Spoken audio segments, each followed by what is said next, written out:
Si l'on apprend notre langue, quelquefois à grand prix, en Argentine ou en Pologne, s'il existe des listes d'attente pour s'inscrire à l'Alliance française de Shanghai, de Tokyo, de Mexico, pour s'inscrire à l'Alliance française de Shanghai, de Tokyo, de Mexico, ou bien au lycée français de Rabat ou de Rome, ou bien au lycée français de Rabat ou de Rome, c'est que la France est autre chose et bien plus que la puissance industrielle, agricole ou militaire qu'elle doit et peut redevenir.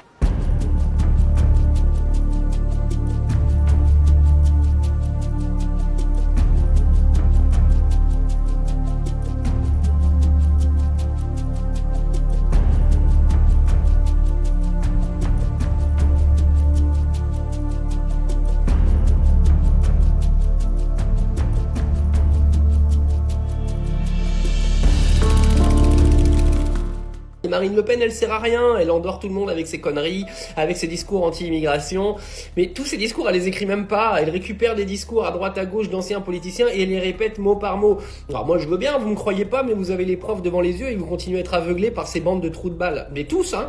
moi je parle de Marine Le Pen, parce que là elle s'affiche comme d'habitude, c'est pas la première fois, Bardella avait fait la même la dernière fois avec les discours de Macron. Là, mais c'est une honte, mais ils font pitié quoi, et ça fait pitié, c'est-à-dire qu'elle dit un truc, elle en est même pas convaincue parce qu'en fait, elle a piqué le discours d'un mec qui est même pas de son parti politique, déjà, faut quand même le dire, parce que François Fillon, c'est quand même pas le Rassemblement National, alors même c'est la droite, donc voilà, mais c'est grave, ça veut dire que tous les jours, vous avez des gens, les 11 millions de Français là qui votent pour le Rassemblement National, vous écoutez un discours d'une blondasse qui ne les écrit même pas, qui ne sont même pas des discours de son parti,